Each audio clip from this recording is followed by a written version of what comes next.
चलो अभी सबसे पहले चैप्टर देख लो कौन कौन से। पहले मैं चैप्टर एक्सप्लेन कर रहा हूँ शॉर्ट में, बहुत ज्यादा डीप में करने की टाइम नहीं है अभी। हम एक एक को शॉर्ट में समरी मैं बता देता हूँ, स्टोरी बता देता हूँ। अब बाद में मैं उसके लिए भी आइडिया बताऊंगा कि आपको फिर से करना तो कैसे करेंगे। नवनिर्माण ये एक कविता है चतुष्पदी की। निराला भाई ये महादेवी वर्मा जो है, इन्होंने एक निराला जो एक लेखक है, उनका पेट नेम है निराला भाई, उनके ऊपर कुछ यादगार लाइन्स है वो लिखा है कि वो कैसे उनसे मिलती हैं वगैरह, उनके बारे में उनका चरित्र चित्रण किया। सच हम नहीं सच तुम नहीं, तो सच क्या है? ये एक कविता है, डॉक्टर जगदीश गुप्त जी ने इसे लिखा है। आदर्श बदला एक कहानी है जो सुदर्शन जी ने लिखा है। आदर्श बदला एक अकबर के जमाने की कहानी है, अकबर के तानसेन जो था उस जमाने की कहानी, जिसमें बच्चा एक बदला कैसे लेता है बताऊंगा स्टोरी। ये दोनों जो है कविताएं, दोहा पद है, इसकी मीनिंग टेक्स्ट बुक के लास्ट में दी है। पाप के चार हथियार, कन्हैयालाल मिश्र प्रभाकर, इन्होंने ये निबंध लिखा है। इसमें कोई स्टोरी नहीं है, ये पाप के बारे में बताते कि पाप कैसा होता है, पाप लोग क्यों करते हैं, कैसे करते हैं, पाप होने के बाद क्या होता है, ये सब एक निबंध जैसा लिखा है। नई कविता डॉक्टर मुकेश गौतम ने लिखा है कि पेड़ होने का अर्थ। एक कविता है, पेड़ मतलब क्या? हमें लगता है बस पेड़, पेड़ हमें देते हैं चाय, ओके, पेड़ हमें छाया देते हैं, ओके। सुनो किशोरी एक लेटर है जो आशा रानी वोरा ने लिखा है। ये अपनी बेटी को एक लेटर लिख के जमाने के बारे में और सभी चीजों, अधिकारों के बारे में बता रही हैं। चुनिंदा शेर नाम की एक कविता है जो कैलाश सेंगर ने लिखा है, ओके। और अभी इसको हम डिटेल में देखेंगे। ओजोन विघटन का संकट, ये एक चैप्टर है जो साइंस से रिलेटेड है, ओजोन लेयर और हमारी धरती से, डॉक्टर कृष्ण कुमार मिश्र ने लिखा है। कोख जाया ये एक साहित्य का हिस्सा है जिसके अंदर श्याम दरिहरे इन्होंने इसको लिखा था, जिसको अनुवाद किया वैद्यनाथ झा। कभी कभी ये भी पूछता है एक वाक्य में कि भाई कोख जाया के अनुवादक कौन है, जो एक वाक्य के उत्तर है ना, वो सब याद रखना पड़ेगा। फिर सुनू रे सखिया और कजरिया लोकगीत है। अब हम लोग ये 12 चैप्टर जो है, इसमें कविता भी है, उसको थोड़ा शॉर्ट में समरी देखेंगे, कनुप्रिया की समरी देखेंगे। अब देखो ये नवनिर्माण एक त्रिलोचन की कविता है, ये जो है त्रिलोचन जी की ऐसे आकृति समझ सकते हैं। अब ये कविता थोड़ा सा बताता हूं फिर अगले पार्ट, क्योंकि शॉर्ट में ही बताना है। तुमने विश्वास दिया है मुझको, मन का उच्छ्वास दिया है मुझको, मैं इस भूमि पर संभालूंगा। तुमने आकाश दिया है मुझको, सूत्र यह तोड़ नहीं सकते हैं, तोड़कर जोड़ नहीं सकते हैं। व्योम में जाए कहीं भी उड़ जाए, भूमि को छोड़ नहीं सकते हैं। तो ये एक कविता है, इसकी कुछ और पंक्तियां हैं। सत्य है राह में अंधेरा है, रोक देने के लिए घेरा है, काम भी और तुम करोगे क्या, बड़े चलो सामने अंधेरा है। बल नहीं होता सताने के लिए, वह है पीड़ित को बचाने के लिए। बल मिला है तो बल बनो सबके, उठ पड़ो न्याय दिलाने के लिए। जिसको मंजिल का पता रहता है, पथ के संकट को वही सहता है। एक दिन सिद्धि के शिखर पर बैठ अपना इतिहास वही कहता है। प्रीति की राह पर चले आओ, नीति की राह पर चले आओ, वह तुम्हारी ही नहीं सबकी है, गीति की राह पर चले आओ। साथ निकलेंगे आज नर नारी, लेंगे कांटों का ताज नर नारी। दोनों संगी है और सहचर है, अब रचेंगे समाज नर नारी। वर्तमान बोला अतीत अच्छा था, प्राण के पथ का मीत अच्छा था। गीत मेरा भविष्य गाएगा, यूं अतीत का भी गीत अच्छा था। ये जो यहां पर मैं बताना चाहूंगा, ये हमारे जो त्रिलोचन जी हैं, इन्होंने एक बहुत ही सरल भाषा में कविता लिखी है, इसको पढ़ के ही मीनिंग समझता है। आपको अगर ये कविता आ जाए तो ये लाइन दी होगी, इसी में से प्रश्न का उत्तर ढूंढ के लिखना होगा। जो एप्रिसिएशन होगा वो मैं जरूर आपको बताऊंगा, इसका एप्रिसिएशन कैसे लिखना है। जो स्टोरीज वगैरह है उसको मैं आपको बताना चाहता हूँ, ये तो समझ में आ जाएगा। यहाँ पर हर चैप्टर के बाद ये शब्दार्थ होता है, इसको जरूर पढ़ लेना कि किस शब्द का क्या मीनिंग है, क्योंकि जो मैंने बोला कि शब्द संपदा आएगा, शब्द संपदा में, ओके, शब्द संपदा में हमें ये जो समानार्थी शब्द लिखने आते हैं या विरुद्धार्थी शब्द, वो यहीं से मिलेंगे। टेक्स्ट बुक से ही सब आएगा, टेक्स्ट बुक के बाहर से कुछ नहीं आएगा बच्चा। Everything will be from text book only itself. तो हर चैप्टर या कविता के बाद ये होगा। अब ये कविता थी, इसने एक ह्यूमन बीइंग को हमें मोटिवेशन देने की कोशिश की है, ओके, प्रेरणा देने की कोशिश की है। अब यहाँ पर देखो, अगर पैसे जाएगा तो बल इसके लिए होता है, कृति पूर्ण कीजिए। तो बल किसके लिए होता है? कविता की लाइन दी होगी, उसमें से हम ढूंढेंगे और उसमें से लिख देंगे, है ना, जिसे मंजिल का पता रहता है वो। तो ये इस तरह की एक्टिविटी है, मैं भी लूंगा। शब्द संपदा देखो हर चैप्टर के अंदर भी है। नीति, निम्नलिखित शब्दों से उपसर्ग युक्त शब्द तैयार करो। देखो उपसर्ग क्या होता है? उपसर्ग वो होता है एक होता है प्रत्यय और एक होता है उपसर्ग। एक होता है उपसर्ग जो पहले लगता है, प्रत्यय बाद में। ओके, मैं बताता हूं अभी इसको। उपसर्ग आगे पीछे लगता है, उपसर्ग प्रत्यय। अभी देखो यहां से जो 1 मार्क का था रचनाकार का नाम, सब ये सब तो ठीक है। अभी दूसरे पे आते हैं हम लोग, ये सब स्वाध्याय अभी नहीं देखेंगे फिलहाल, इसमें बहुत सारे क्वेश्चन है। निराला भाई, देखो ये कोई स्टोरी नहीं है, महादेवी वर्मा ने लिखा है, शॉर्ट समरी जानना जरूरी है, मैं यहाँ पर सब कुछ देके आऊंगा। निराला भाई, निराला भाई ये जो चैप्टर है, महादेवी वर्मा एक लेखिका है, इन लेखिका ने सूर्यकांत त्रिपाठी निराला जो एक लेखक थे उनके बारे में लिखा है। इन्हें याद आता है, देखो ये महादेवी वर्मा जी की तस्वीर है, ये अपने लेख में लिखती है, कोई स्टोरी नहीं है ये, कि एक युग बीत जाने के बाद भी इन्हें याद आता है निराला बाई का, उनके हाथों में देखती है कि, और उनसे पूछती है क्या तुम्हें किसी ने कभी राखी बांधा है। तो इस तरह से वो अपना अनुभव बताती है कि किस तरह से वो उससे जब मिली थी तो क्या हुआ था, उनका स्वभाव कैसा था, ये सब। ओके, अब यहां पर मैं आगे बताना चाहूंगा, देखो ये चैप्टर को हम आगे स्किप करते हैं। ओके, पैसेज आएगा तो ढूंढ के लिखना रहेगा, स्टोरीज वगैरह मैं बता देता हूँ। ये शब्दार्थ वगैरह सब याद रखना इस चैप्टर का, सारे शब्दार्थ समानार्थी में आएंगे। ओके, शब्द संपत्ति हर चैप्टर के पीछे वो पढ़ के जाना है हर। देखो अब ये रस वगैरह है, ये हम करेंगे रस, किसमें देख लेते, 23 पेज पे है। ओके, अब देखो सच हम नहीं सच तुम नहीं, ये भी एक कविता है। जहां जहां कविता आ रही है ना, याद रखना उसका एप्रिसिएशन आपको पढ़ना। डॉक्टर जगदीश गुप्ता, अभी मैं सब कुछ लेने वाला हूं आपका, धीरे धीरे थोड़ा मीनिंग देख लो। ओके, यहाँ पर ये कविता है, डॉक्टर जगदीश भाई ने बताया, सच हम नहीं सच तुम नहीं, सच है सतत संघर्ष ही, संघर्ष से हटकर जीत तो क्या जिए तो क्या जिए हम या कि तुम, जो नत हुआ वह मृत हुआ, जो वृंत से झरकर कुसुम, जो पंथ भूल रुका नहीं, जो हार देख झुका नहीं, जिसने मरण को भी लिया हो जीत है जीवन वही, सच हम नहीं सच तुम नहीं। तो बहुत ही इंस्पिरेशनल, ये भी सरल भाषा में, खाली वो गुरुवाणी वगैरह दोहा जिसका मतलब आपको समझना होगा। ये पूरी कविता है, आपको शब्दार्थ वगैरह इसका देखना चाहिए, शब्द संपदा देखो ये सब है ना, प्रत्येक शब्द के 2 पर्यायवाची शब्द, यानी पंथ के 2 मीनिंग लिखो, ऐसे कांटा फूल, ये जितने भी संपदा आपने की होगी तो जरूर करिएगा, मैं बताता हूँ कैसे कैसे करना है। आदर्श बदला, अब ये एक स्टोरी है जो मैं आपको एक्सप्लेन करना चाहूंगा शॉर्ट में, अब देखना ध्यान से। अब आदर्श बदला एक स्टोरी है बच्चों, सुदर्शन जी ने लिखी है, एकदम ध्यान से सुना। इनका जो असली नाम था, आपका वास्तविक नाम बद्रीनाथ है।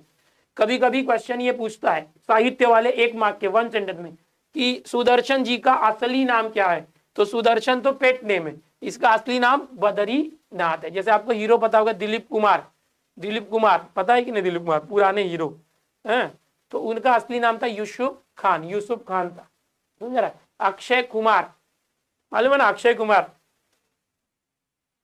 अक्षय कुमार पता है ना, उसका असली नाम है राजीव भाटिया, बट फिल्मों में आने के बाद वो अपना पेट नेम रखते हैं, है ना। जैसे खेसारी लाल भोजपुरी का हीरो है, सबको पता होगा, खेसारी लाल यादव, तो उसका असली नाम खेसारी लाल यादव नहीं, वो पेट नेम है, उसका असली नाम है शत्रुघ्न यादव, शत्रुघ्न यादव। तो वैसे ही सुदर्शन जी जो ये लेखक है, इन्होंने अपना नाम यहाँ रख दिया है सुदर्शन, इनका असली नाम है बद्रीनाथ। क्या नाम है, ये एग्जाम में क्वेश्चन आता है और आया हुआ है। अब ये जो आदर्श बदला है बहुत जबरदस्त स्टोरी है। ओके, ये स्टोरी कैसे है कि अकबर के जमाने की स्टोरी है। ओके, अकबर, देखो यहाँ पर अकबर, जब भारत में अकबर की तूती बोलती थी और उसके मशहूर रागी तानसेन ने यह कानून बनवा दिया था। इसको शॉर्ट में बताने की कोशिश करूंगा कि अकबर का जमाना था, ये उस समय की बात है जब उनके यहाँ पर तानसेन जो है संगीतकार हुए करते थे, और तानसेन बहुत बहुत बढ़िया संगीत जो है उनका था, बहुत अच्छा गीत गाते थे, क्या सुर था उनका। अकबर ने उसको अपने पूरे राज्य का एकमेव संगीतकार बनाया था कि ये मेरे संगीतकार रहेंगे, म्यूजिशियन रहेंगे और यहीं पर रहेंगे, गीतकार रहेंगे, इनके अलावा पूरे राज्य में कोई गाना नहीं गा सकता। इस चैप्टर की पूरी स्टोरी में आपको बता रहा हूं, इसके अलावा इस पूरे राज्य के अंदर तानसेन के अलावा कोई भी गाना नहीं गा सकता। अगर किसी ने गाना गाया उसे मौत की सजा दी जाएगी।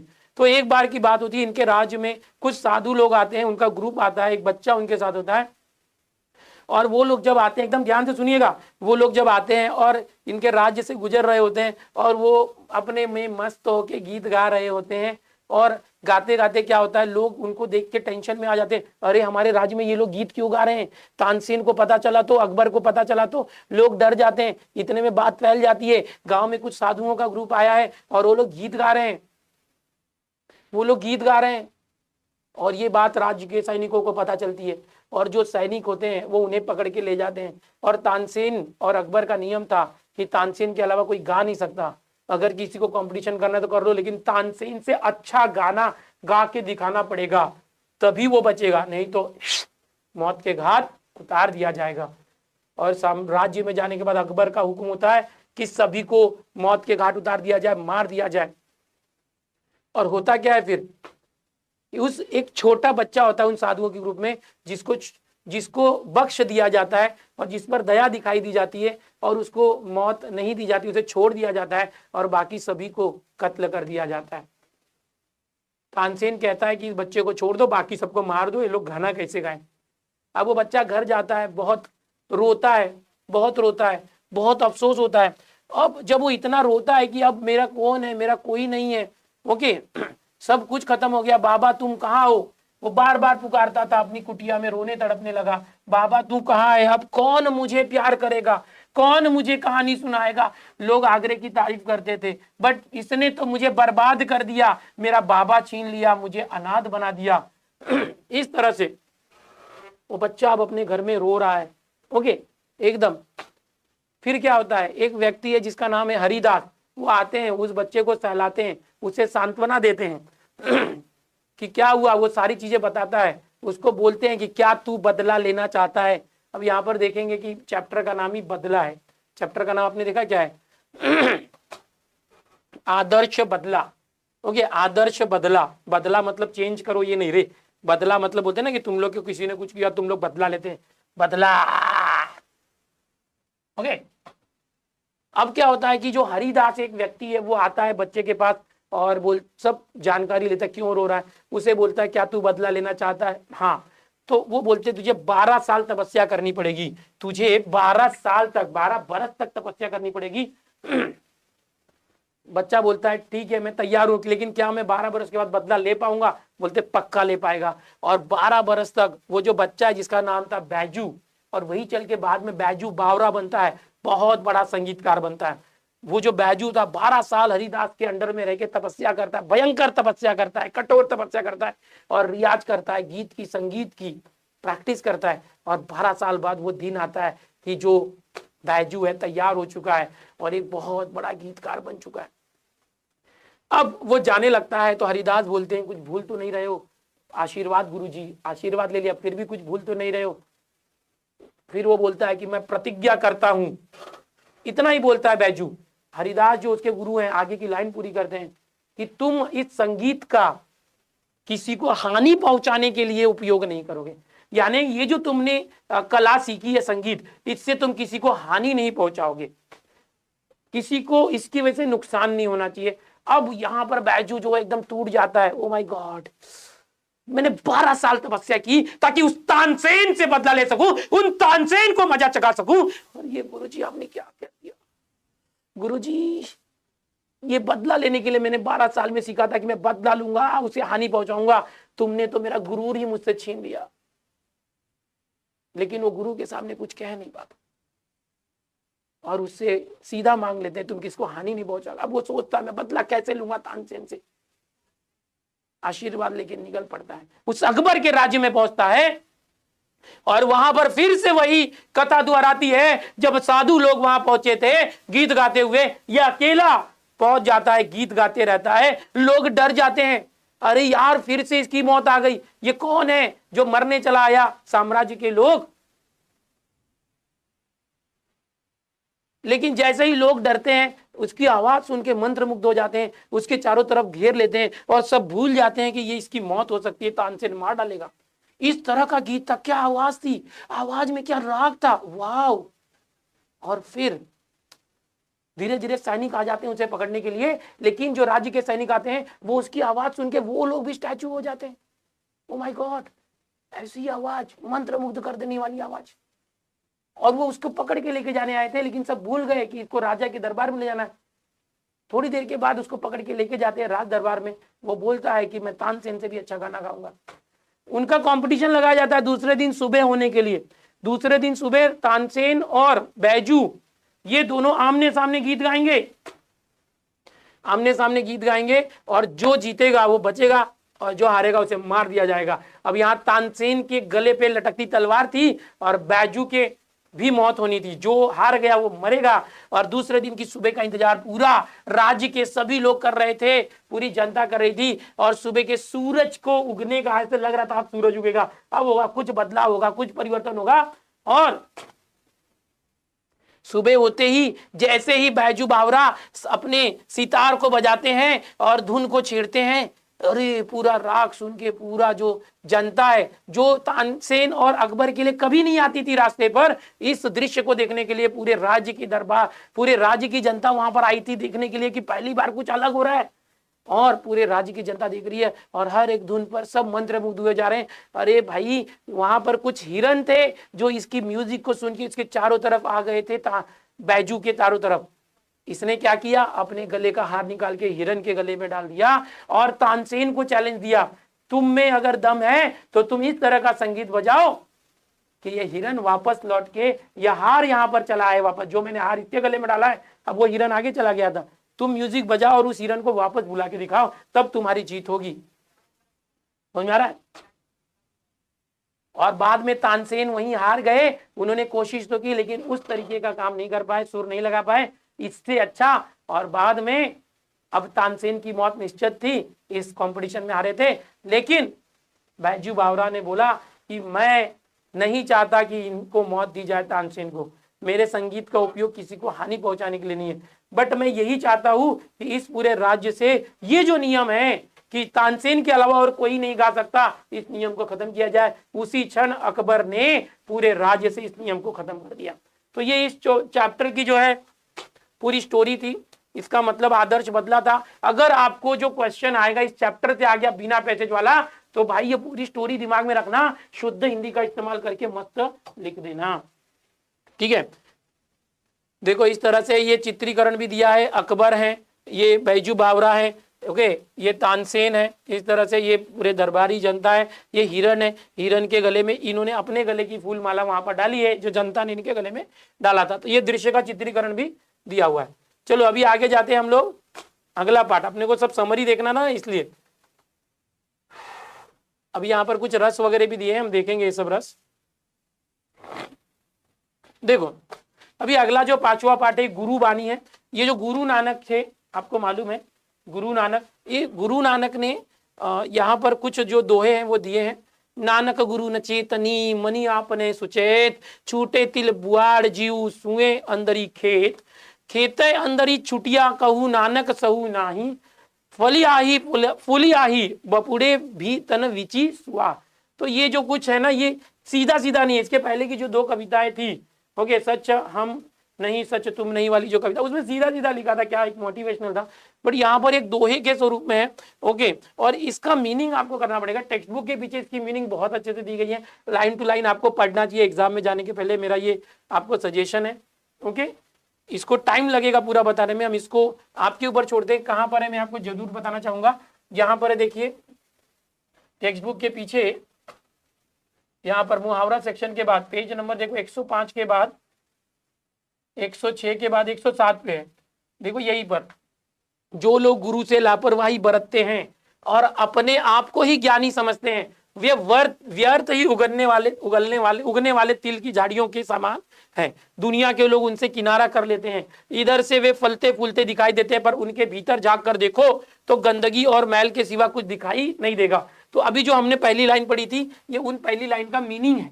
तो आपको क्या करना है, टेक्स्ट बुक के पीछे और आगे ये पेज रखना है, ये 4 लाइन पढ़ के उसका मीनिंग यहाँ से समझना है और ध्यान में रखना है। अभी वो टाइम नहीं है कि मैं पूरा डिटेल में उतना जाऊं, बट जो भी चैप्टर तक स्टोरी है वो जरूर आपको बता देता हूँ, ठीक है। अभी एक और है, वृंद के दोहे हैं, ये वृंद के दोहे, इसके कवि वृंद है, ओके। गुरु नानक का जो गुरु नानक, ये सरस्वती के भंडार की बड़ी अपूर्व बात, जो खर्चे तो त्यों बड़े बिन खर्चे घटी जात।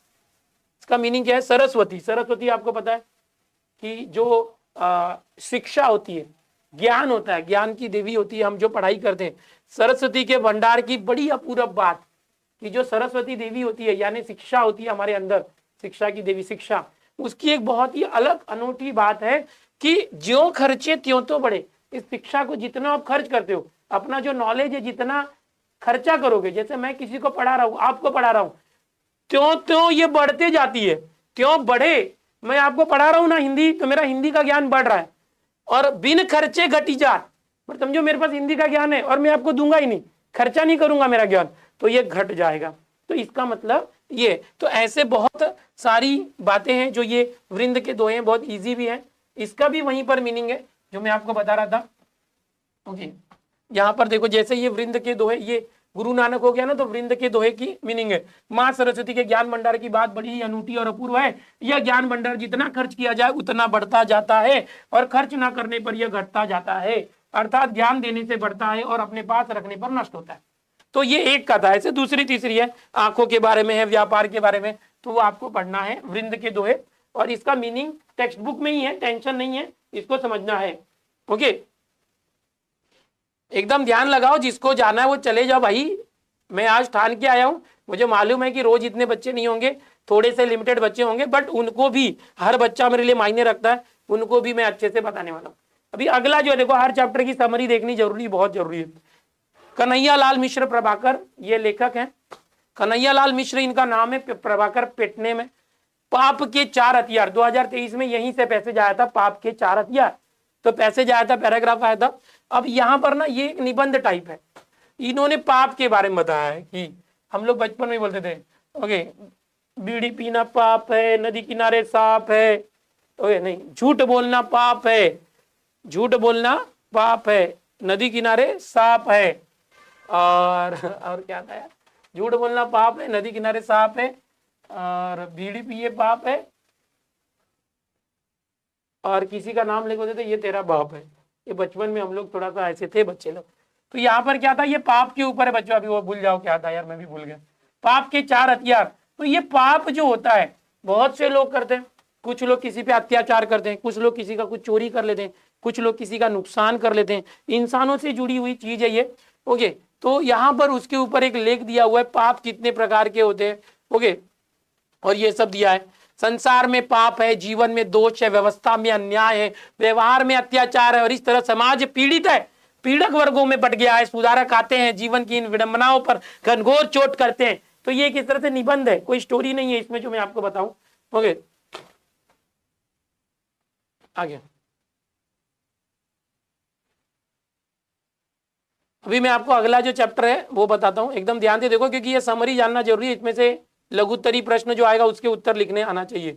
अभी एक है पेड़ होने का अर्थ, डॉक्टर मुकेश गौतम ने एक कविता लिखी है, पेड़ होने का अर्थ। अब ये जो है एक पेड़ को देखते हैं और उससे रिलेटेड एक कविता लिखते हैं, सरल भाषा की कविता है, इसको कोई ऐसा मीनिंग समझने की जरूरत नहीं है कि समझो एक पेड़ खड़ा है और आप उस पेड़ को देखकर बता रहे हो कि यार पेड़ होना मतलब क्या।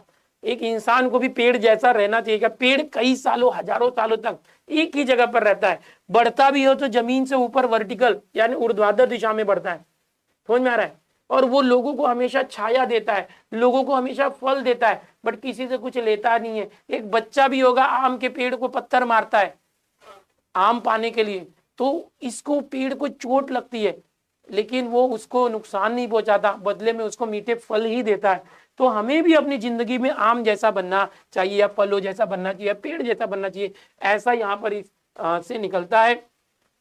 ओके, आदमी पेड़ नहीं हो सकता, पहले ही बोल दिया कि भाई आदमी पेड़ नहीं हो सकता। अब गांधी जी थे, किसी ने एक चाटा मारा तो भाई एक और मार लो, बट हम ऐसे हो सकते क्या। किसी ने एक चाटा मारा तो पंड्या पंड्या कुठे राहिले ये, पटकन ये, ग्रुप घेऊन ये, सबको लेके, अरे दादा लपड़ा हो गया, राडा हो गया, पूरा तुरंत बुलाएगा, दे धप्पा धप दे, अरे हाथ कैसा लगाया भाई को। लेकिन पेड़ है क्या, ऐसे है क्या, पेड़ नहीं, पेड़ को कोई भी तकलीफ देगा चुपचाप खड़ा रहेगा।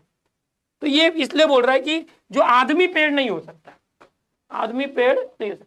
कल अपने कमरे की खिड़की के पास बैठकर जब मैं निहार रहा था एक पेड़ को, तब मैं महसूस कर रहा था पेड़ होने का। तो मैं सोच रहा था आदमी कितना भी बड़ा क्यों ना हो जाए, वह एक पेड़ जितना बड़ा कभी नहीं हो सकता। या यूं कहूं कि आदमी सिर्फ आदमी है, वो पेड़ नहीं हो सकता।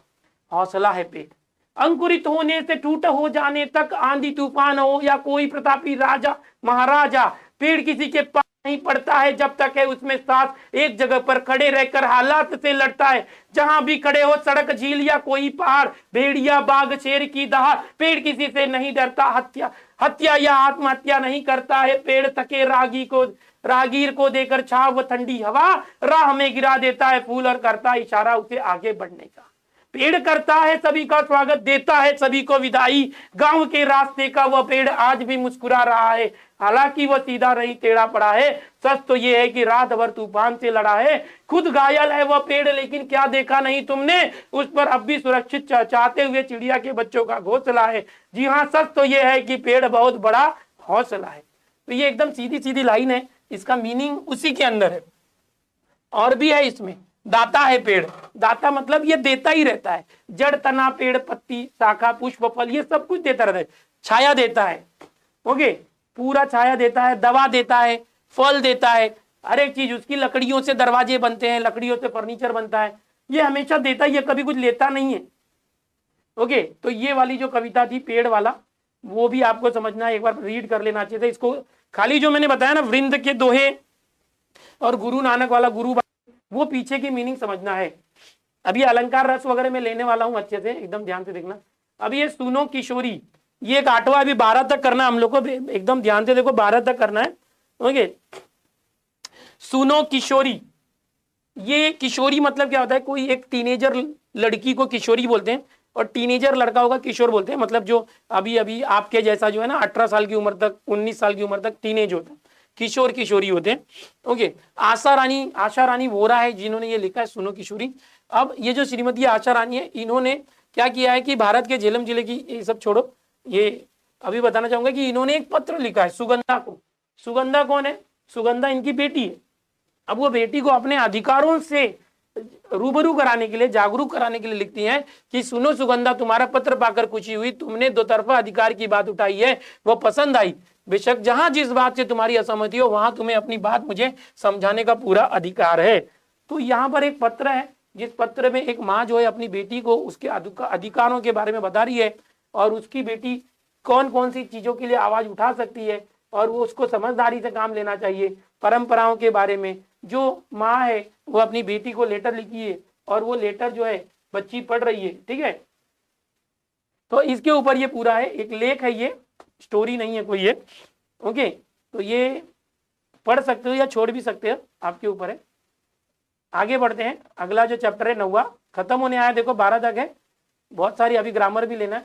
चुनिंदा शेर, ये कविता है, कैलाश सेंगर ने लिखी है, चुनिंदा शेर। ये भी सीधी सादी एक कविता है, ये पढ़ लेना। गजलों से खुशबू बिखराना हमको आता है, चट्टानों पर फूल खिलाना हमको आता है, परिंदों की शिकायत है कभी तो सुन मेरे मालिक, तेरे दानों में भी शायद लगा है गुण मेरे मालिक। ओके, तो इस तरह से एक कविता है, काफी कविताओं में भी बहुत सारे स्टैंजा है, थोड़ा सा एकदम देख के ही जाना है, एकदम छोड़ के मत जाओ। सीधी सादी कविता थी। ओजोन विघटन का संकट, ये 10वां पाठ है, डॉक्टर कृष्ण कुमार मिश्र। डॉक्टर कृष्ण कुमार मिश्र, ये जो ओजोन विघटन का संकट है, विज्ञान को लेकर एक लेख लिखा है। ओजोन, ये पूरा आपको पढ़ के अच्छा लगेगा, कोई साइंस का चैप्टर है, इसमें कोई स्टोरी नहीं है, साइंस का एक चैप्टर है, जो हमारे धरती पृथ्वी के ऊपर ओजोन की परत होती है, ओजोन लेयर, उसके बारे में पूरा दिया है एकदम साइंटिफिक तरीके से। वर्तमान युग विज्ञान और प्रौद्योगिकी का युग है। ओके, दुनिया में भौतिक विकास हासिल कर लेने की होड़ मची है। तो यहाँ पर ओजोन विघटन के खतरे क्या क्या हैं, और यदि ये खतरे एक हकीकत है, इस दिशा में हम कितने गंभीर है। अब आपको ओजोन लेयर का जितना नॉलेज है कि फ्रिज वगैरह जो भी होता है, एसी होता है, और गाड़ियों से निकलने वाले क्लोरोफ्लोरोकार्बन के वजह से हमारे पृथ्वी के ऊपर जो ओजोन की परत है उसमें बड़े बड़े छेद हो रहे हैं, जिसके वजह से सूर्य से आने वाली पराबैंगनी किरणें सीधे सतह पर, पृथ्वी के सतह पर पहुंचेगी। पृथ्वी पर रहने वाले सभी जीव जंतु और इंसानों पर अगर पराबैंगनी किरणें यानी अल्ट्रावायलेट रेज पहुंचती हैं तो स्किन कैंसर यानी त्वचा का कैंसर होता है, जिसकी संभावनाएं बढ़ सकती हैं। ये जो ओजोन की परत होती है धरती के ऊपर, ओजोन लेयर, ये धरती को एक कवच के समान रखती है, और सूर्य से आने वाली अल्ट्रावायलेट रेज यानी पराबैंगनी किरणों से हमें बचाती है। तो ये जो ओजोन की परत है, इसे सुरक्षित रखना हम सभी का कर्तव्य होता है, फर्ज होता है। लेकिन हमारे देश और दुनिया के अंदर आधुनिकीकरण के वजह से, नए नए साधनों का उपयोग करने की वजह से निकलने वाली जहरीली गैसों, क्लोरोफ्लोरोकार्बन, कार्बन मोनोऑक्साइड जैसी गैसों की वजह से इस ओजोन परत में क्षति हो रही है और बड़े बड़े छेद हो रहे हैं। तो उसके उपाय क्या है, लोगों में जागरूकता, ये सब इसमें दिया। जो भी चीजें आपने साइंस में पढ़ी है ना बचपन से, वही है। देखो, पृथ्वी बचाओ यहाँ पर थीम है कि हमें धरती को बचाना है, धरती के चारों तरफ की ओजोन की परत को बचाना है। ठीक है, तो ये पूरा चैप्टर आप अपने मन से भी लिख सकते हो क्वेश्चन आया तो, क्योंकि आपने साइंस पहले से पढ़ी है, 9, 10, 11, 12 में आ गए। ओके, सगळे पैसेज आमच्यासाठी अनसीन आहेत. अरे बापरे, तरी मी सांगतोय ना कि कसं करूया आपण, कैसे ध्यान रखना मैं बता रहा हूं, टेंशन लेना नहीं। ओके, अभी अगला जो चैप्टर देखते हैं भाई, मैं सब बता रहा हूं, एकदम ध्यान से देखो। अभी अगला है कोख जाया। ओ माय गॉड, कोख जाया 11 नंबर है। ये तो यार मैं आपको बता रहा हूं कि आंसू आ गए थे मेरी आंखों से। आपको लगता होगा कि सर आके ऐसे खड़े हो गए और पढ़ा रहे, ऐसे नहीं है, ऐसा नहीं है मेरे दोस्त, ऐसा नहीं है। मैंने पहले आपकी पूरी बुक पढ़ी, 2-3 दिन से मैं सारी स्टोरीज पढ़ रहा हूँ, सारी कविताएं पढ़ रहा हूँ, क्योंकि मुझे आपको पढ़ाना है। यहाँ पर आके कोई अगर बोले कि 2 घंटे कोई कुछ बोल के जा रहा है, कुछ भी, ऐसा नहीं होता बेटा, बहुत मेहनत होती है। आप खुद, कुछ बच्चे ऐसे होंगे जिन्होंने यहाँ वहाँ हिंदी का online lecture, live lecture, offline lecture, classroom lecture देखा होगा, पर जब आप कंपेयर करोगे तो आपको फर्क पता चलेगा।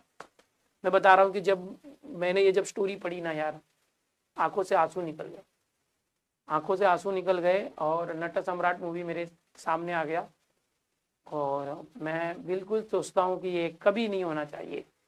स्टोरी बहुत ही इमोशनल है, बट थोड़ा सा आपको शॉर्ट में जरूर बताना चाहूँगा। ओके, हिंदी का सैंपल पेपर आप दोगे? यस। मैं आपको बता दूं, जो ये पूरा सेशन सुनेगा भागेगा नहीं, उन सभी को पिछले 5 पूरे हिंदी के पेपर, सितंबर 2021, मार्च 2022, मार्च 2023, जुलाई 2022, जुलाई 2023, न्यू सिलेबस पे जो पूरे 5 पेपर हुए हैं, वो पूरे 5 पेपर मैं आपको देने वाला हूं। इतना ही नहीं, उस पूरे 5 पेपर के सॉल्यूशन भी देने वाला हूं, उस पूरे 5 पेपर के सॉल्यूशन भी देने वाला हूं। ओके, 5 पेपर जो बहुत इंपॉर्टेंट, उसमें से ही सब रिपीट होंगे। मैं आपको पूरे मुहावरे की लिस्ट, पूरे परिभाषिक शब्दावली, इंग्लिश टू हिंदी, उसकी लिस्ट देने वाला हूं। जो पूरे साहित्य वाले नॉवेल जैसे 1 मार्क के क्वेश्चन आएंगे, उसकी पूरी लिस्ट दूंगा, उसमें से ही पढ़ना। सब कुछ समझा के दे रहा हूं, और एक पेपर भी आज सॉल्व करूंगा, और एक सैंपल पेपर भी दूंगा। 5 बोर्ड का पेपर तो दूंगा, उस पेपर के सॉल्यूशन भी दूंगा, एक सैंपल पेपर भी दूंगा। जुलाई 2023 का जो पेपर पूरा सॉल्व भी करवाऊंगा, यहाँ पर सारे चैप्टर्स की, कनुप्रिया की, सबकी मीनिंग समझाऊंगा, सारे ग्रामर भी सिखाऊंगा, जितना टाइम लग जाए, जो लास्ट तक रुकेगा उसको। देखो, ये जो कोख जाया है, इसके मूल लेखक श्याम दरिहरे हैं, और उसका अनुवाद हिंदी में वैद्यनाथ झा जी ने किया। अब ये कोख जाया है क्या? ओके, मैथिली भाषा के चर्चित ये है, देखते हैं, एकदम ध्यान से देखिएगा। वृद्धाश्रम है। ओके, यहाँ पर एक वृद्धाश्रम है, बताना चाहेंगे। वृद्धाश्रम मतलब ओल्ड एज होम है, प्रबंधक मतलब मैनेजर है। एकदम ध्यान से सुनिए, मैं शॉर्ट में ही बताऊंगा, पूरा पढ़ने वाला नहीं हूँ। ओके, और वृद्धाश्रम का नाम है मातेश्वरी महिला वृद्धाश्रम। वृद्धाश्रम मत बोलना, वृद्धाश्रम है। और यहाँ पर जो लेखक है वो क्या कर रहा है, वो उस वृद्धाश्रम में एक महिला को मिलने जा रहा है, एक फीमेल को, एक आंटी को मिलने जा रहा है, जिसको वो मौसी बोलता है। वो उसकी मौसी है, जो बूढ़ी है, जो अनाथ महिलाओं के साथ रहती है। समझ में आ रहा है? एकदम ध्यान से सुनिएगा। और उस महिला का नाम है मिसिस गंगा मिश्र, यानी उनके पति का नाम था गंगा मिश्र, और उनकी पत्नी को मिसिस गंगा मिश्र बोलते हैं, जो उस अनाथालय में रह रही है, वृद्धाश्रम में रह रही है। ओके,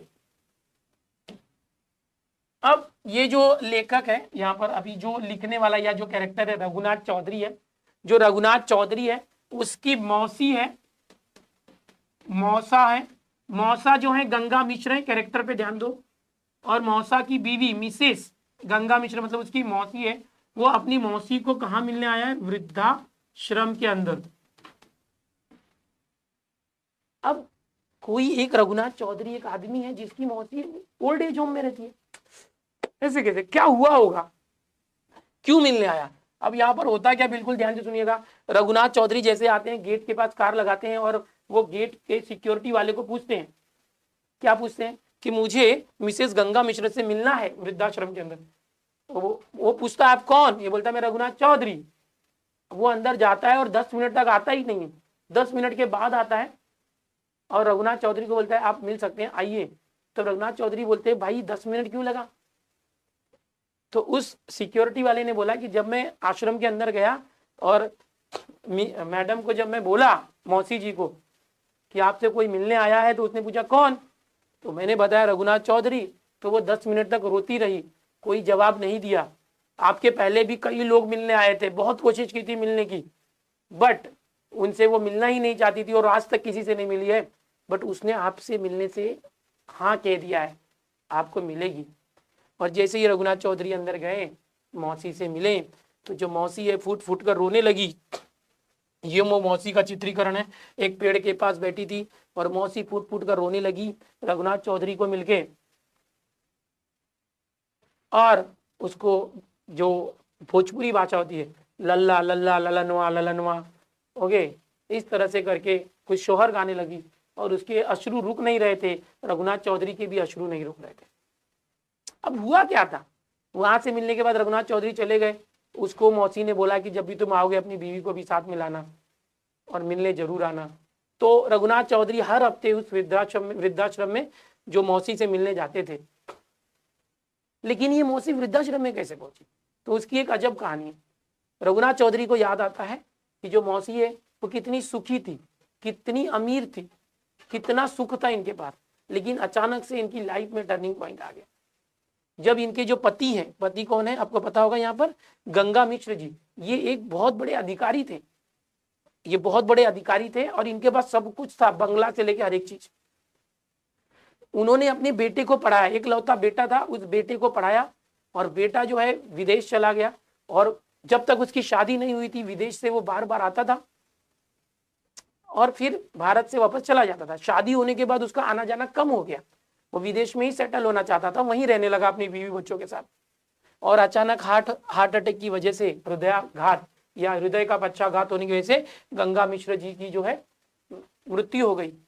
और अब जो है मौसी जो है, ये रघुनाथ की मौसी यानी उनकी मिसेज जो है अकेली रह गई थी। अब उनके अंतिम संस्कार में उनका जो बेटा है वो विदेश से आया, एकदम ध्यान से देखिएगा, ये बहुत बड़ी स्टोरी है, मैं आपको बहुत ही शॉर्ट में बता रहा हूँ। ये एक आईएएस ऑफिसर की पत्नी थी जो मौसी थी। मौसा जो है भारत सरकार में एक बहुत बड़े आईएएस थे। अब ये दिलीप नाम था उस लड़के का, मौसी के बेटे का नाम था दिलीप, जो विदेश में रहता था। यहाँ देखिए दिलीप नाम था। और जब इसके दिलीप के पिताजी यानी रघुनाथ के मौसा यानी उस वृद्ध महिला मौसी के जो हस्बैंड थे मिश्र जी, उनकी मृत्यु हो गई। तो दिलीप अपने पिताजी के अंतिम संस्कार में आया था। अंतिम संस्कार होने के बाद जो पिताजी और माँ का जो घर था लगभग 6 से 7 करोड़ में उसने नीलाम कर दिया, पूरी जमीन जायदाद सब बेच दिया। जब उसकी माँ ने पूछा कि तुम ये सब क्यों बेच रहे हो, उसने कहा कि माँ ये सब हम रख के क्या करेंगे, तुमको तो हमारे साथ विदेश में रहना है, दूसरे देश में रहना है। तो माँ को अपने बेटे पर भरोसा था। माँ ने बोला ठीक है, सब कुछ बेच के अपनी माँ और पत्नी को लेकर वो एयरपोर्ट पहुंचा। माँ को बोला तुम हमारे साथ चल रही हो। ब्रिटिश एयरवेज की फ्लाइट थी, ओके। उसने 8 करोड़ रुपए में सौदा कर दिया था। दिलीप ने धोखे से उस मकान का सौदा 8 करोड़ में कर दिया था और उसने अपनी माँ से कई कागजों पर हस्ताक्षर करवा लिए थे, एनओसी लेटर पर। और उसने ये कहा कि जब तुम भी मेरे साथ लंदन में रहोगी तो फिर इतनी बड़ी संपत्ति रखने का कोई औचित्य नहीं है। औचित्य मतलब कोई फायदा नहीं है। अब दिलीप ने क्या किया, लंदन जाने के लिए पूरी तैयारी कर ली और अपनी माँ को भी ले चला, उनका भी सामान पैक करके एयरपोर्ट पे गया। और एयरपोर्ट पर टिकट्स थी, अपनी माँ को एक सीट पर बिठाया और बोला माँ तुम यहीं बैठो, मैं अभी आता हूँ। और ये बोलकर चला गया। आधे 1 घंटे होने के बाद भी जब दिलीप वापस नहीं लौटा, बेटा वापस नहीं आया, तो माँ परेशान हो गई, अरे मेरा बेटा आया नहीं। उसने एक ऑफिसर को बोला मेरा बेटा अभी तक गया, मुझे लेने नहीं आया, मैं यहीं एयरपोर्ट पर बैठी हूँ। तो उस ऑफिसर ने उसका नाम पूछा, आपका नाम क्या है और कौन से फ्लाइट से जाना था। उस माँ ने बताया ब्रिटिश एयरवेज फ्लाइट थी। लंदन जाना था। उसने जाके चेक किया, ऑफिसर ने चेक किया तो कुछ शॉकिंग न्यूज़ पता चली और वापस वो आया। उस महिला को, यानी जो रघुनाथ की मौसी थी, दिलीप की माँ थी, उसको जो वापस वो एक कमरे में ले गया जहां पर बहुत सारे ऑफिसर बैठे थे। सारे ऑफिसर पहले ही डिस्कशन इस बात पर कर चुके थे, सब स्तब्ध होकर खड़े हो गए। इस महिला को देखकर बहुत टेंशन में आ गए थे। और बाद में इसने जब पूछा कि क्या हुआ, तो उन्होंने बताया मैडम आपका जो टिकट था वो तो सरेंडर कर दिया गया है, कैंसिल कर दिया गया है फ्लाइट टिकट। ये बोली ऐसे कैसे हो सकता है, मेरा बेटा मेरे साथ जाने वाला था, देखो यहीं कहीं होगा, आप लोग मेरे साथ झूठ बोल रहे हो, मैं एक ऑफिसर की बीवी हूं, मेरे पति ऑफिसर थे भारत सरकार में। तब तक एक अधिकारी और आए जिनको ये गार करके, जिनको ये पहचानती थी, और इसने बोला देखिए ये लोग क्या बोल रहे हैं, हाँ मेरे पति इतने बड़े ऑफिसर थे, मैं उनकी बीवी हूँ, ये लोग मुझसे झूठ बोल रहे हैं, मेरा टिकट कैंसिल कर दिया गया। तब उन्होंने समझाते हुए बोला कि आपका जो बेटा था आपको धोखा दे चुका है, आपका जो बेटा था उसने आपकी टिकट कैंसिल कर दी और अपनी फैमिली के साथ वो खुद आधे घंटे हो चुके, लंदन की जो फ्लाइट ब्रिटिश एयरवेज थी उससे उड़ चुका है और आपको यहीं अकेला छोड़ दिया है। एक पल तो जो मिसेस थी, यानी जो दिलीप की माँ थी, उसे कुछ समझ ही नहीं आ रहा था, वो बिल्कुल स्तब्ध खड़ी थी। इतने धनाढ़, इतनी अमीर होने के बाद भी आज उसके पास कुछ नहीं बचा था।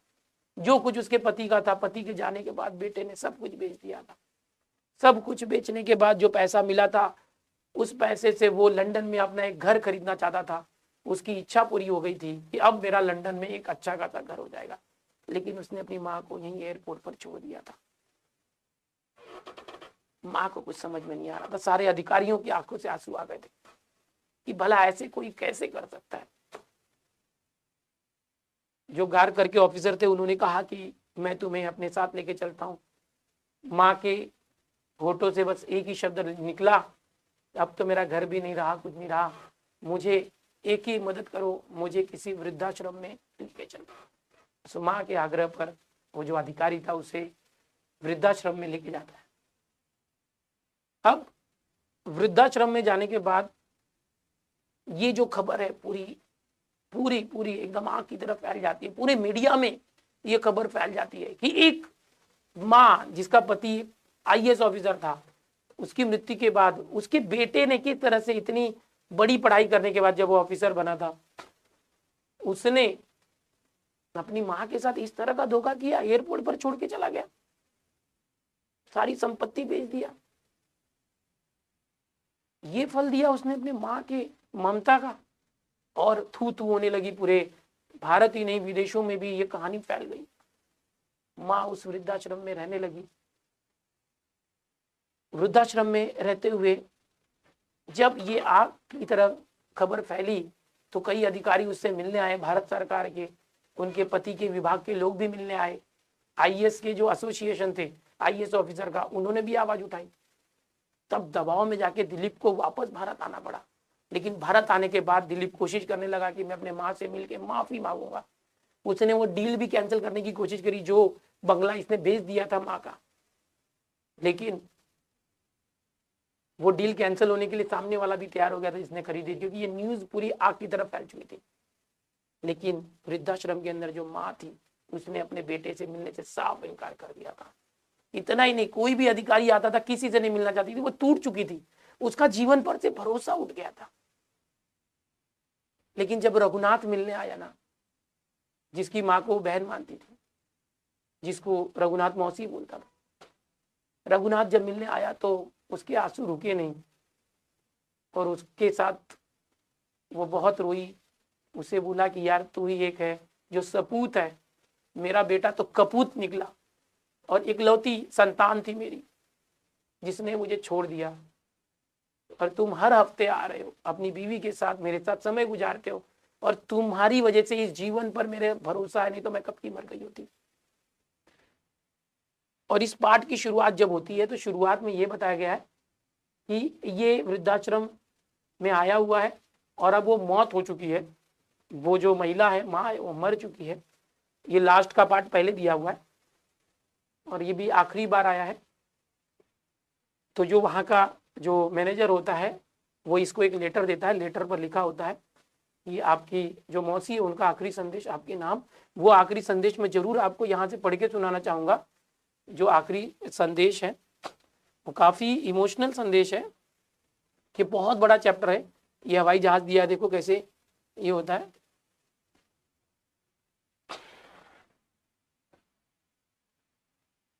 अब वो जो लेटर देता है उसमें एक लिफाफा होता है। ओके, ट्रस्ट के सचिव ने एक लिफाफा दिया रघुनाथ चौधरी को और बोला गंगा मैडम दाह संस्कार करने का अधिकार आपको देकर गई है। यानी उसका, उस महिला का नाम ही गंगा था, गंगा मिश्र, मिसेस गंगा मिश्र, उसके पति का नाम गंगा नहीं था, जरा करेक्शन कर लो। जो गंगा मैडम है उसने अपनी दाह संस्कार का अधिकार आपको दिया है। ओके ओके, शेष आप इस लिफाफे को खोलकर पढ़ लीजिए। यानी कि गंगा जी मर गई हैं तो उनकी चिता को आग आप लगाएंगे, उनका बेटा नहीं लगाएगा। और जब वो लिफाफा निकाल के पढ़ते हैं तो एक बिना तिथि का चेक था, उसमें एक चेक था जिसमें डेट नहीं था, और इसकी अंतिम संस्कार और श्राद्ध पर जो भी खर्च होने वाला था वो सारा का सारा खर्च जो है उस चेक में लिखने बोला गया था कि जो भी खर्च है उन्हें, उसने चेक दिया था कि जो भी मेरा खर्च होगा मेरे ही पैसे से होना चाहिए, मुझे किसी और के पैसे नहीं चाहिए। और मौसी ने उसमें लिखा था, गंगा मौसी ने, कि अपनी कोख का जाया बेटा मुझे जिंदा ही मारकर विदेश भाग गया। अपनी कोख का जाया बेटा, अपना बेटा मुझे जिंदा ही मारकर विदेश भाग गया और तुमने अंत तक मेरा साथ दिया। तुम्हें देखकर सदा मेरा विश्वास जीवित रहा कि सभी संतानें एक जैसी नहीं होती। इसी विश्वास के सहारे इस संसार से जा रही हूं कि जब तक एक भी सपूत संसार में रहेगा तब तक माएं हजार कष्ट सहकर भी संतान को जन्म देती रहेंगी और संसार चलता रहेगा। इसका श्रेय मां और सपूत दोनों को है। तुम्हारे जैसा पुत्र भगवान सभी को दे। ये आशीर्वाद देकर गई। इन पंक्तियों को पढ़कर वो अपने को रोक नहीं पाया, जोर जोर से रोने लगा, पत्नी भी रोने लगी। और रोते रोते एक जो सोहर था, जो मौसी बार बार गाती थी, ललना ए ललना, ललना ए ही लल होरीला, जन्म ले लवंश के, जन्म ले लवंश के, तारल रे ललना। तो ये एक शोहर है जो गाया जाता है।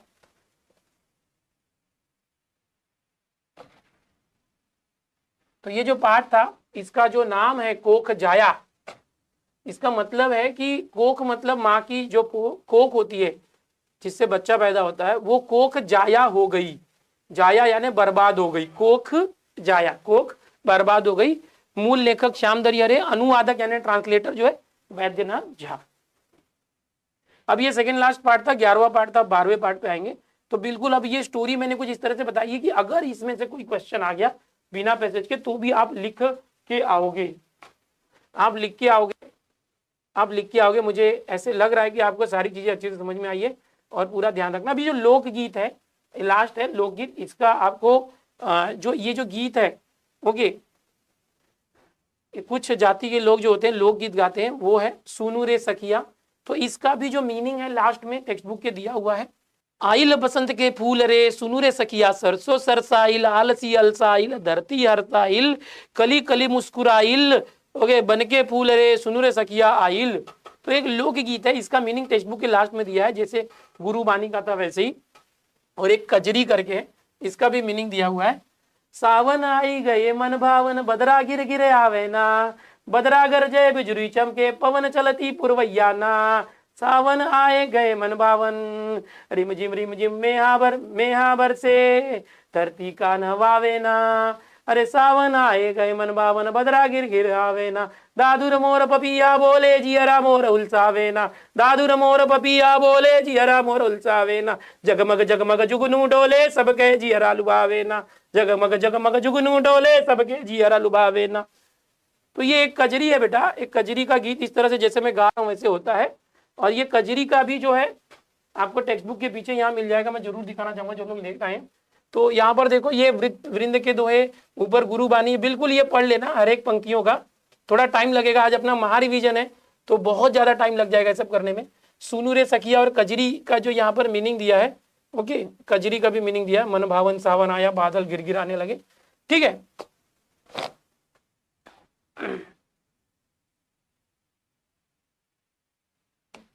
ठीक है, तो ये हो गया, देखो 12 खत्म हो गए।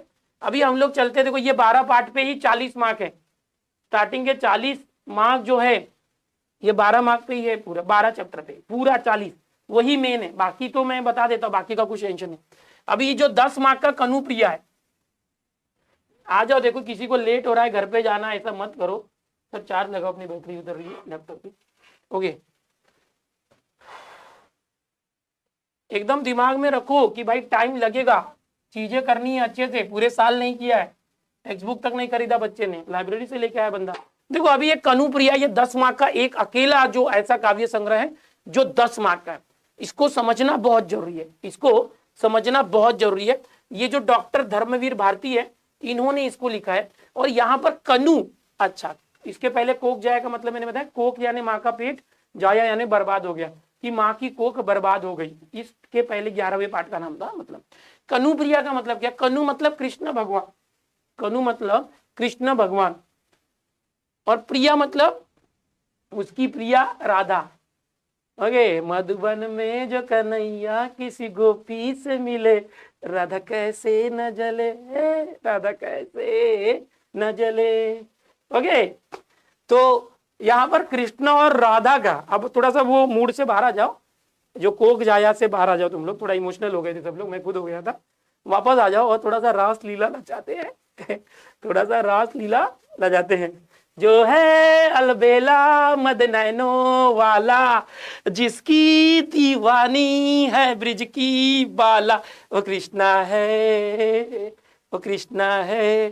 तो बस ये जो चैप्टर है यहाँ पर सिर्फ कृष्णा और राधा के बारे में ही हमें सीखना है। तो बस वही सारे मूवमेंट याद लाओ। खाली एक जो स्टूडेंट ऑफ द ईयर में था वो मत याद लाओ।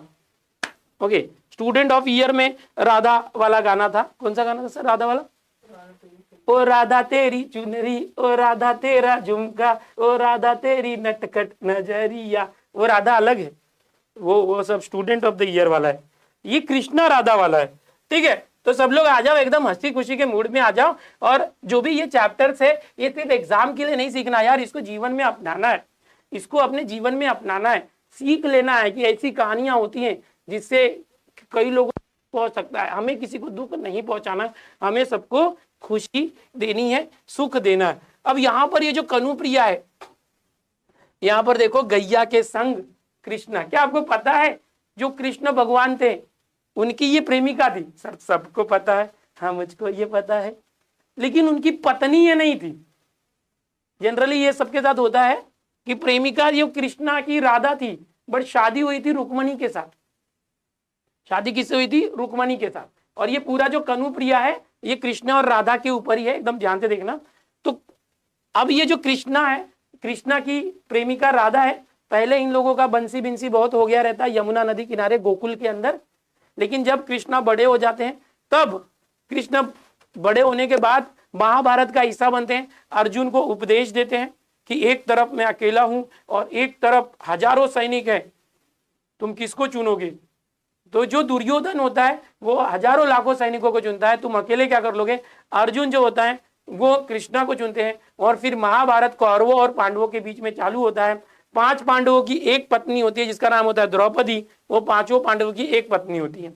और ये जो 5 पांडव, युधिष्ठिर, भीम, अर्जुन, नकुल, सहदेव, ये जो 5 पांडव होते हैं और द्रौपदी उनकी पत्नी। और जो सामने वाली पार्टी होती है कौरव, जिसमें दुर्योधन, जो उसका नाम सुयोधन था बट उसके दुष्कर्मों से उसका नाम दुर्योधन पड़ गया था। तो जो दुर्योधन की टीम थी वो कौरव और ये पांडव, इनके बीच में महाभारत हुआ था। जब बोला गया कि दुर्योधन तुम कृष्णा को चुनोगे या हजारों लाखों सैनिकों को, तो उसने क्या किया था? लाखों सैनिकों को चुन लिया था। बोले कृष्णा अकेला क्या करेगा? तो अर्जुन ने, यानी पांडवों की टीम ने कृष्णा को चुना था और ये महाभारत का युद्ध हुआ। और ये जो महाभारत का युद्ध हुआ इसमें बहुत से लोग मारे गए। अब उसी सीन को यहाँ पर कनुप्रिया में क्रिएट किया गया। ठीक है, अब यहाँ पर अभी तक के इसके जो पुराने दिन थे, अभी जब भी मैं रास्ते में कभी चलता हूँ तो मैं देखता हूँ कि एक लड़की और एक लड़का होते हैं। लड़का जो है लड़की का हाथ पकड़ के रुकाने की कोशिश कर रहा है और लड़की अपनी बहियां छुड़ा के सैया से भागने की कोशिश कर रही होती है।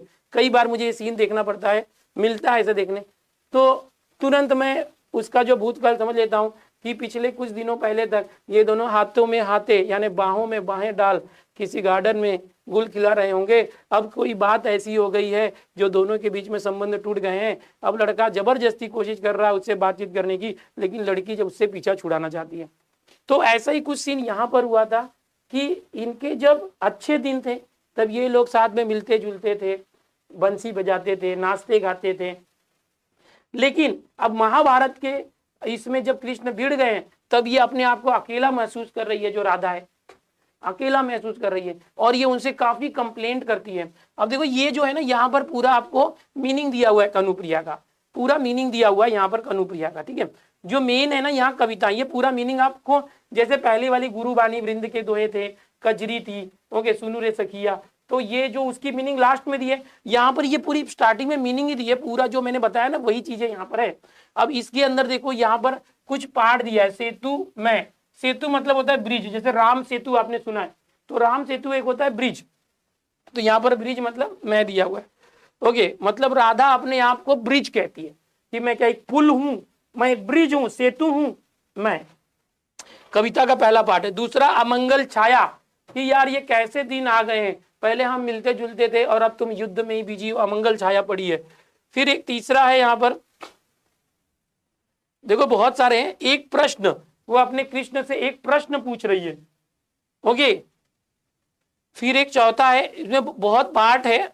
ओके, 10 मार्क के लिए अर्थहीन, कि तुम कुछ भी बोलोगे ना वो शब्द मेरे लिए अर्थहीन है। तो होप सो ये लास्ट है अर्थहीन, इसके बाद ये खत्म होता है। ओके, और ये कनुप्रिया नाम के एक काव्य संग्रह से लिया गया है, तो ये पूरा कनुप्रिया नहीं है, उसका एक हिस्सा है। ठीक है, अभी आओ चलो इसको फिर से देखते हैं, देखने की कोशिश करते हैं। थोड़ा सा 10 मार्क का है, थोड़ा देखना चाहिए, टाइम जा रहा है, जाने दो भाई, पढ़ना तो पड़ेगा, साल भर की पढ़ाई कर रहे हैं, मैं पेपर भी सॉल्व करने वाला हूँ, ग्रामर भी लेने वाला हूँ। चलो आ जाओ, यहाँ पर थोड़ा सा मैं बताता हूँ। सेतु में मतलब यहाँ पर जो राधा है अपने आप को कहती है कि क्या मैं सेतु हूँ, सेतु मतलब ब्रिज, पुल, नीचे की घाटी से ऊपर की शिखरों पर जिसको जाना था वह चला गया, अरे हाय मुझी पर पग रखकर मेरी बाहों से इतिहास तुम्हें ले गया।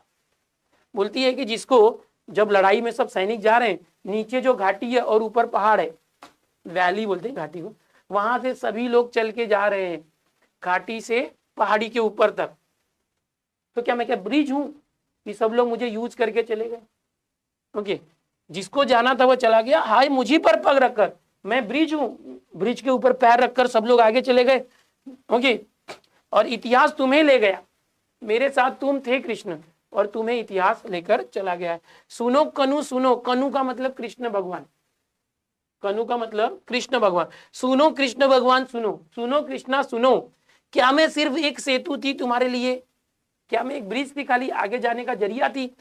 लीला भूमि और युद्ध क्षेत्र के अलंघ्य अंतराल में, अलंघ्य अंतराल मतलब एक लीला भूमि और युद्ध क्षेत्र का जो ये अंतराल है जो लांघा नहीं जा सकता, इतना लंबा अंतराल है, उसमें क्या मैं एक ब्रिज थी। अब इन सुने शिखरों मृत्यु घाटियों में बने सोने के पतले गुंथे तारों वाले पुल सा निर्जन निरर्थक कांपता सा यह छूट गया मेरा यह सेतु, जिस्म जिसको जाना था वह चला गया। यानी अब यहाँ पर इतनी लड़ाइयां हो गई हैं कि जो शिखर हैं वो सोने हैं, जो घाटियां हैं वो मृत्यु की घाटियां बन गई, बहुत से लोग मर गए हैं लड़ाइयों में। होंगे सोने के पतले गुंथे तारों वाले पुल सा निर्जन, ये जो पुल है अपने आप को कंपेयर करिए कि मैं एक ब्रिज सा हूं, जैसे ब्रिज के तार होते हैं सोने के पतले गुंथे तार वाले, यानी इतना कीमती तारों से बना जो पुल है, मेरा जिस्म है वो निर्जन है, निरर्थक है, बिना किसी काम का हो गया है, कांप रहा है, ये छूट गया है मेरा यह सेतु जिस्म, ये जो ब्रिज रूपी मेरा जिस्म है वो अब छूट गया है। जिसको जाना था वो लोग चले गए, कृष्ण तुम भी चले गए लड़ाई में। ठीक है, तुषार बोलता है क्या चल रहा है। अमंगल छाया एक दूसरा उसका टॉपिक है। घाट से आते हुए कदम के नीचे खड़े कनु को ध्यान मग्न देवता समझ प्रणाम प्रणाम करने, जिस राह से तू लौटती थी बावरी आज उस राह से न लौट, उजड़े हुए कुंज रौंदी हुई लताएं आकाश पर छाई हुई धूल, क्या तुझे यह नहीं बता रही कि आज उस राह से कृष्ण की 18 अच्छाओं सेनाएं युद्ध में भाग लेने जा रही है, आज उस पथ से अलग हटकर खड़ी हो बावरी। अब यहाँ पर अमंगल छाया है, यहाँ पर जो राधा है खुद से ही बात कर रही है। आपने मूवीज में देखा होगा ना, कोई लोग खुद से ही बात करते हैं कि घाट से आते हुए कदम, कि भाई इतने सैनिक यहाँ पर आ रहे हैं, लड़ाई लड़ने जा रहे हैं, क्या तुझे दिखाई नहीं दे रहा इतने सारे सैनिक लड़ने जा रहे हैं, तू रास्ते से हट जा, दूर हो जा। रौंदी हुई लताएं, उजड़े हुए कुंज, आकाश पर छाई हुई धूल तुझे दिखाई नहीं दे रही? कितने लोग जा रहे हैं लड़ने के लिए, क्या तुझे ये नहीं बता रही है कि राह से कृष्ण की सेना जा रही है युद्ध में भाग लेने? हट जा बावरी, दूर हो जा, लता कुंज की ओर छुपा ले अपने आहत प्यार को। आज इस गांव से द्वारिका की युद्धोन्मत्त सेनाएं गुजर रही, मान लिया कि कनु तेरा सर्वाधिक अपना है, मान लिया कि तू उसके रोम रोम से परिचित है, मान लिया कि ये अगणित सैनिक एक एक उसके हैं। यानी अपने आप से ही बोल रही है कि मान लिया कि कृष्णा तेरा है, तू अकेली है कृष्णा की, कृष्णा सिर्फ तेरा है, लेकिन ये जो अगणित सैनिक जा रहे हैं, इन्फानाइट सोल्जर जा रहे हैं, वो भी तो उसके ही हैं। तो देखो बच्चों, ये कनुप्रिया की स्टोरी है। आपको क्या करना है कि ये पूरी कविता की लाइंस पढ़नी है, अभी बहुत ज्यादा टाइम लग जाएगा उसको भी करने। तो मैं बताना चाहूंगा कि चैप्टर शुरू होते ही यहाँ पर उसका जो है अमंगल छाया का मीनिंग क्या है। राधा के दो रूप दिखाई देते हैं, राधा के उच्चतन मन में बैठी राधा और कृष्ण चेतनावस्था में स्थित अपने से ही बात कर रहे हैं। सेतु मैं राधा कहती है, कान्हा इतिहास की बदली हुई इस करवट में तुम्हें युद्ध का महानायक बना दिया। तो ये जो मीनिंग उसकी दी है, इसको आप जरूर रिफर करें।